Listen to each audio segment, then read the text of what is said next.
What it do? And welcome back. So this is Black People Politics Network. I think this is the first video I've seen from them. This is Black people warned Trump and Elon would crash the economy.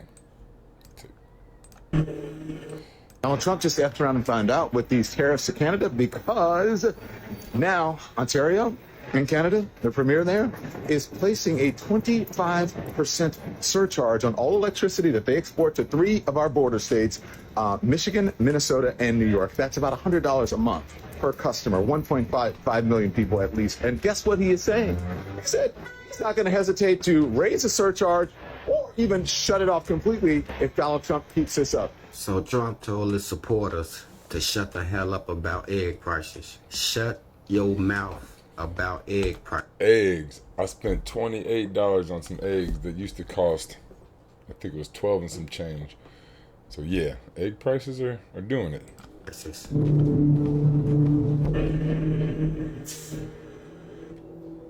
sale price. It's pretty crazy. Rotisserie was like $4.99. See, yeah, I didn't pay attention to our last rotisserie chicken. Our rotisserie chicken is normally $4.99, but I don't know if it went up to $7.99. I just assumed it was $4.99. Is that a lot for berries? Fruit is dummy. Berries. Okay, we got the eggs. Milk is very expensive in Hawaii. $12.99 a dozen. From our country. What was it? I think it was 5 dozen. So I guess, dang, that'd be like $60. But like we bought them at Sam's Club, so. But still, ours was 12 at one time, and now it's 28. It's crazy. From an economic standpoint. I need you to understand, when he says shit like this is not a mistake. He's really saying that our country should be run like his company. And mind you, reporters are still writing shit like this. Trump's business acumen has long been his armor. It's being put to the test. Oh, I'm sorry, was it not put to the test when he bankrupted 6 casinos and hotels? And how about when he bankrupted the... How are you going to bankrupt a casino? The house always wins. The only casinos ever go out of business, probably ever, Trump casinos. Really? Those casinos and resorts, how 400 employees lost millions of dollars in retirement savings. Or how about that great business acumen that gives you the great judgment of hiring somebody on your team? Someone who bought Twitter for $44 billion and then devalued it 80%. How about that great business acumen that when you work with small business owners, you never paid them in full? And if his cult following still doesn't want to believe that, because we knew about his bankruptcies, we knew he didn't pay small business owners, we knew he took money out of people's lives. Why don't we check out his fucking business acumen decisions now? Economists literally warned that Trump was an agent of chaos and confusion and that tariffs would fucking tank the economy. And lo and behold, the stock market just plunged 1,000 points and a recession is looming.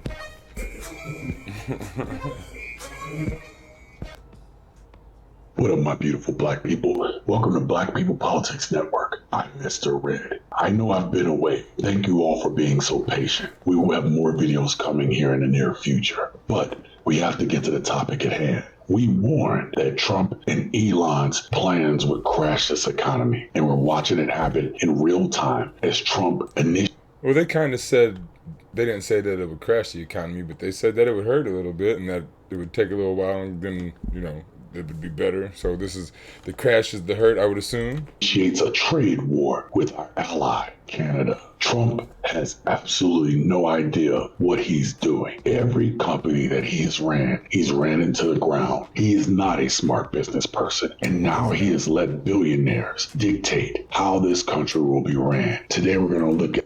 This country has always been run by millionaires or the rich, whatever. Now it's billionaires is the level, but it was ran by millionaires. Like we ran the video that showed that the top 10%. So yeah, it's always run by the top 10%, right? And they get their own line that goes closer to the 45-degree angle, and our line is at 30%. So I mean, there's nothing new. It was like that's how it started, and that's what it started for the rich to dictate what they wanted. Each little, what do you call it? Farm plantation was a little dictatorship. They all had their own little slaves, their wives. Everybody was falling in line to the one dictator. At what is going on with these tariffs, how Trump is not taking any accountability, and how Elon is finding himself in hot water when it comes to his business too. Let's strap in. Let's get after it. When I started Walton Goggins goggle glasses, I had no idea Tariff drama and breaking news on tariffs. Donald Trump is now doubling down on his tariffs on Canada, raising it from 25% to 50%. You know why? Because he's upset, because Ontario's prime minister recently said, hey, guess what? We're not backing down. We're levying a 25% surcharge on Americans who get energy, electricity from us. Well, that didn't go over well with Donald Trump, who absolutely does not know what he's doing, saying that he's going to add another tariff on top of that. Where is this going to end? I think it's going to end badly for you. Donald Trump is now threatening to shut down Canada's car industry by imposing such massive tariffs that it would permanently shut down the automobile manufacturing business in Canada. In his latest Truth Social post, where he announced its national electricity emergency, he also said that if other egregious the job market throughout the world, not just in America. See, well, I wonder what that's going to do. Tariffs are not dropped by Canada on April 2nd, tariffs on cars coming into the United States will substantially increase and will essentially, quote, permanently shut down the automobile manufacturing business in Canada. And the stock market is tanking already, more so than it has been in the past several days. The Dow Jones is down more than 450 points after Donald Trump's announcement, and the market is likely to only continue tanking as a result of Trump's tariffs, national electricity emergency, and more. Trumpy is about to declare a state of energy emergency for Minnesota, Michigan, and New York because Canada said, fuck you, we're going to continue these 25% tariffs. On top of that, Trumpy said, you know what, since we're going to get the 25% tariffs, we're going to add another 25% on imports of aluminum and steel. So now it's not 25% tariffs on that shit. It is now 50%, which means any construction company, any company trying to purchase steel or aluminum from Canada is going to be charged 50% on top of the original price, which in return is going to make everything more expensive for us. Oh my God.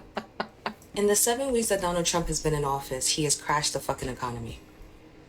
He's crashed the fucking economy. It only took... When his first term, I was wondering if he would crash the economy, but I think he was kind of waiting for a second term to be president. So, yeah, but I thought he was such a bad businessman, he would just crash the economy.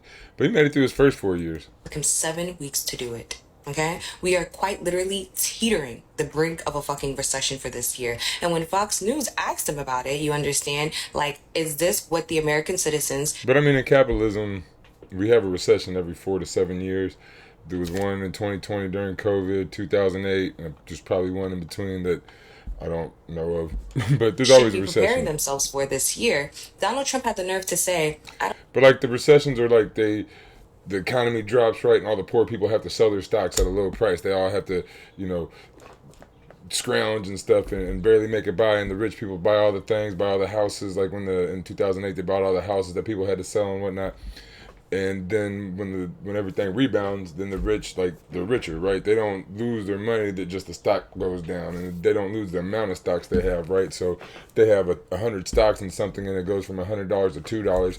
That hurts them a little bit, but they got a whole lot of money other places that really hurts the average person as the 401k or whatever, and then they start selling and moving stocks around, right?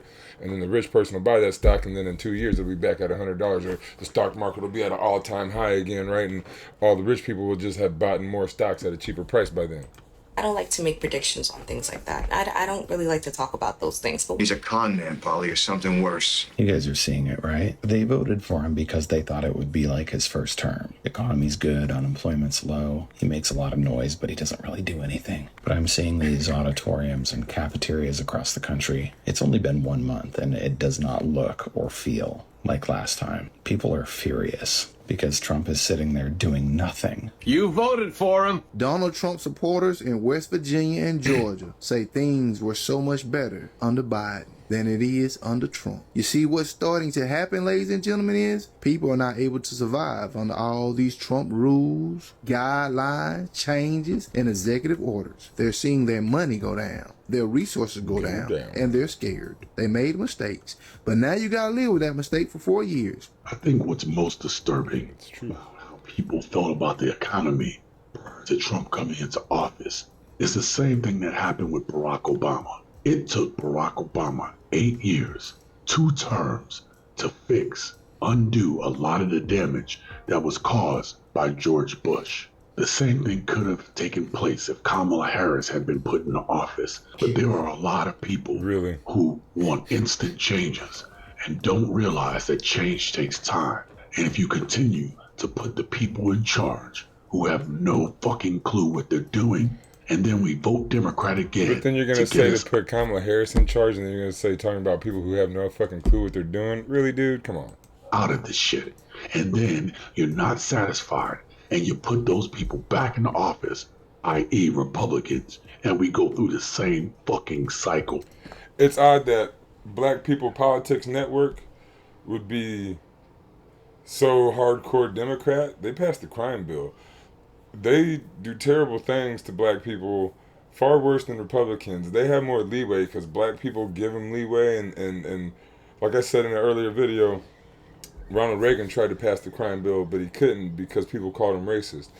But Bill Clinton got in and was able to do it because people said, oh, he's the first black president because he played saxophone on our City Hall. So Democrats, a lot of ways, are far worse for black people than Republicans are. That a Black People Politics Network would be on, like, act like they're Democrats, that's kind of odd to me. I'm going to make this clear before I end this video. Republicans don't know how to govern. Once you realize and don't get me wrong, I don't think they should be Republicans. They should either be Green, Libertarian, DSA. But most, like, if you talk about the Black Panthers, talk about, you know, Martin Luther King, at the end, they're all socialists. Like, the Black Panther Party were communist socialists from the beginning, but Martin Luther King was more socialist when he got killed. He was all doing the workers, poor people march and all that stuff. So he was doing the people first, the workers' rights type of stuff, you know. So yeah, like, to see, it's odd a little bit. I would think they'd be more socialist than anything, or communist. We can actually start having real conversations about changing political parties, but one has to go. Yes, changing political parties. Change from the Democrats to the Green. If you're having a bad day, I just came here to say Target has blocked their comments, Tesla is hemorrhaging stock, and there's a major cyber attack on X. So just We have some more terrible news for Elon Musk. In the past 24 hours, Elon Musk lost more than $16 billion. Billion with a B. Yesterday, Tesla stock. And again, it doesn't mean anything to him.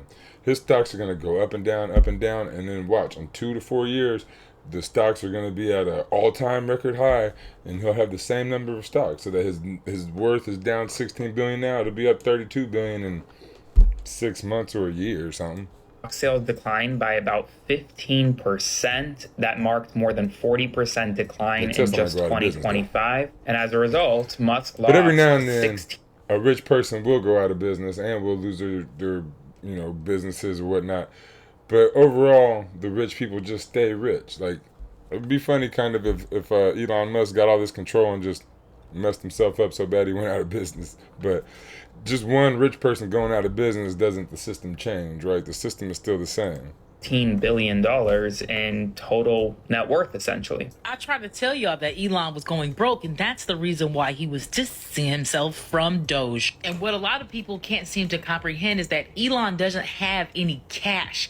Elon's value is based in the price of this stock. And as you can see, it ain't doing so well. The only reason why Elon is the richest man in the world is because the valuation of that stock price. So the more that stock goes down, the lower that man's worth is. The SpaceX shuttle test flight this week exploded. Tesla sales around the globe have tripled, 76% down, 76% in Germany and elsewhere. In addition, during a cabinet meeting, Donald Trump limited Elon Musk's ability to essentially fire employees at federal agencies in front of cabinet secretaries. Tesla shares are obviously down. Tesla boycotts are growing. Twitter had a massive cyber attack. So all bad news for Musk right now. I don't care. As much as you think you hate this guy, I need you to hate harder. I need you to channel your inner Kendrick Lamar and hate harder. Don't necessarily hate. Do good. Spread good. Call the Green Party. Let's do some community organizing. I need you to hate his haircut. I need you to hate the way he walks. I need you to hate the way he talks. I need you to hate the way he has come. This is very bad advice from my point of view. I mean, you can dislike Elon Musk all you want, but hate is a heavy emotion, right? Like, when you hate somebody, you kind of like start feeling certain ways, man. Like, I'd rather you love thy neighbor or whatever, you know, like come to the Green Party, give us a call, let's do some community organizing, let's go plant some plants, let's go do a barbecue or fix some cars, work with some kids or something. Like, we don't need hate. We have enough hate.